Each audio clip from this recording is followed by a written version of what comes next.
Okay, let's look at one of these that are asking for a correcting entry. So what happens is we all make mistakes. And so in this situation, the problem tells us that we had a receipt of $8,400 for services rendered. That's what we should have done. But then it tells us how it was recorded, which was the error part. And it says that for letter B, we're going to reverse it and then make the correct entry. But for letter A, we just want to correct the part that's wrong. So the best way to look at this is to look at what should have happened. So if I read this, what should have happened is that I should have received cash for fees earned in the amount of $8,400. That's what should have happened. But then let's see what did happen. So what did happen was that I recorded it as a debit to accounts receivable and a credit to fees earned.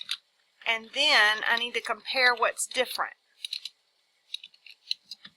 I can leave fees earned alone because I should have credited it and I did credit it. So this part's okay, so I won't make any changes to that. But what is different? Well, I should have debited cash, but instead I credited accounts receivable. So here's how I fix that. Okay, so I'm going to put this in gray because this was just looking at what did happen compared to what should happen. But here's how I'm going to fix it. Well, I need my debit to cash to be $8,400, and I need to get rid of my accounts receivable, and to get rid of it, I undo it. I had debited it. I need to undo it, so I will now credit it. So this is my correcting entry. That will correct it. And again, just to note, this is what I should have done. This is what I did do. And this is my correcting entry. And this is just the thought process that you'll go through if you want to correct it that way. Part B wants you to correct it by reversing the entry. That is doing the exact opposite to basically undo what was done and then remake it the correct way.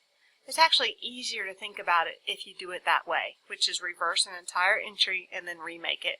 In the real world, it's up to you and how you want to do it, and you'll just pick the easiest way for each problem. In this situation, it was easier because you only needed to move it out of accounts receivable and into cash here.